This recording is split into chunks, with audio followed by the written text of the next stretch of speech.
اعوذ باللہ من الشیطان الرجیم بسم اللہ الرحمن الرحیم والذین لا يدعون مع اللہ الہا آخر ولا يقتلون النفس التي حرم اللہ الا بالحق ولا يزنون۔ یہ رحمان کے پسندیدہ جو بندے ہیں ان کی اس میں صفت بیان کی گئی ہے کہ وہ اللہ کے ساتھ کسی کو شریک نہیں کرتے، اللہ کے علاوہ کسی سے غیر اسبابی طور پر مدد کے لیے نہیں پکارتے، اور کسی کو ناحق قتل بھی نہیں کرتے، اور زنا بھی نہیں کرتے۔ یہ زنا کے بارے میں مجھے بتانا ہے۔ زنا پوری نسل کو، پوری آبادی کو، پوری بستی کو برباد کر دیتا ہے، نسل ہی خراب کر دیتا ہے۔ اس لیے زنا سے دور رہیں۔ اللہ نے کہا ہے زنا کے قریب بھی مت جاؤ۔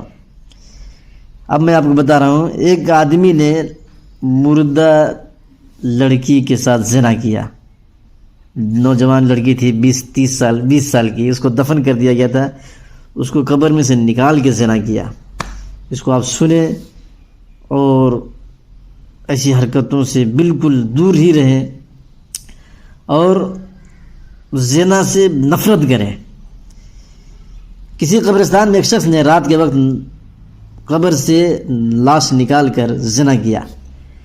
بادشاہ وقت ایک نیک صفت شخص تھا، اس کے خواب میں ایک سفید پوش آدمی آیا اور اسے کہا کہ فلاں مقام پر فلاں شخص قبر میں سے مردہ لڑکی کو نکال کے زنا کیا ہے، اور اسے حکم دیا، بادشاہ کو حکم دیا کہ اس زانی کو فوراً بادشاہی دربار میں لا کر اس کو مشیر خاص اور وزیر خاص بناؤ، اپنا وزیر بنا کے رکھو۔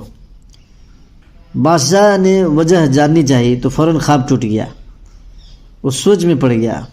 بہرحال اپنے وزیر لوگوں کو، سپاہی کو بھیجا اور جائے وقوع پر پہنچے، وہ شخص وہیں موجود تھا۔ سپاہیوں کو دیکھ کر وہ بخلا گیا اور اسے یقین ہو گیا کہ اس کی موت کا وقت آ گیا ہے۔ اسے بادشاہ کے سامنے حاضر کیا گیا۔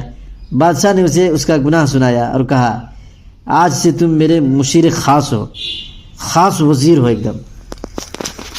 دوسری رات بادشاہ کو پھر خواب آیا تو بادشاہ نے فوراً اس سفید پوش سے اس کی وجہ پوچھی کہ ایک زانی کے ساتھ ایسا کیوں کرنے کا کہا آپ نے؟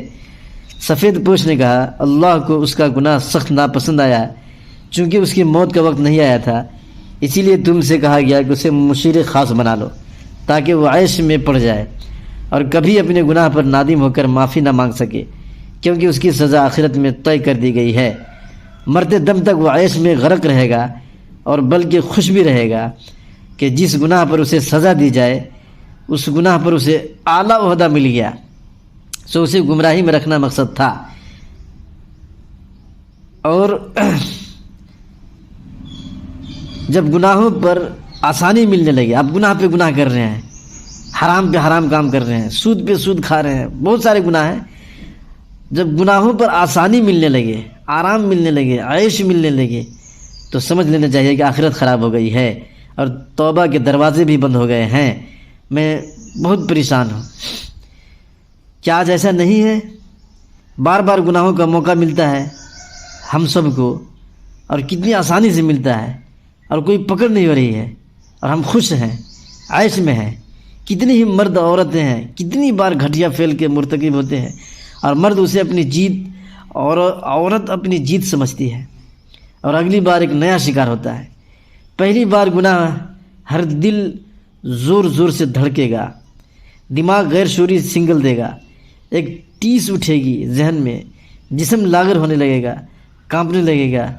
یہ وہ وقت ہوگا جس ایمان کی وجہ سے جھنجھوڑا جا رہا ہے، بتایا جا رہا ہے دور ہو جاؤ، ہٹ جاؤ، باز رہو، مگر یہ دوسری بار شدت ختم ہو جاتی ہے اور پھر ختم ہی ہو جاتی ہے۔ پھر انسان مست رہتا ہے اور خوش بھی رہتا ہے، مگر افسوس کے اوپر والا اسے اپنا قطع تعلق کر لیا ہے، اور یہ توبہ بھی نہیں کرے گا، ایسے ہی مرے گا۔ مطلب اس کے لیے جہنم فکس ہو گیا، ہمیشہ جہنم میں رہے گا، ایسا بھی فکس ہو جاتا ہے۔ اس لیے گناہ کرنے میں مزہ ہے، گناہ کرنے کا بار بار موقع ہے، کوئی پکڑ دھکڑ نہ ہو رہا تو اب سمجھیں کہ جہنم میرے لیے فکس ہو گیا ہے۔ اس لیے ان گناہوں پر مجھے کوئی پکڑ دھکڑ، کوئی پریشانی، کوئی مصیبت نہیں آ رہی ہے۔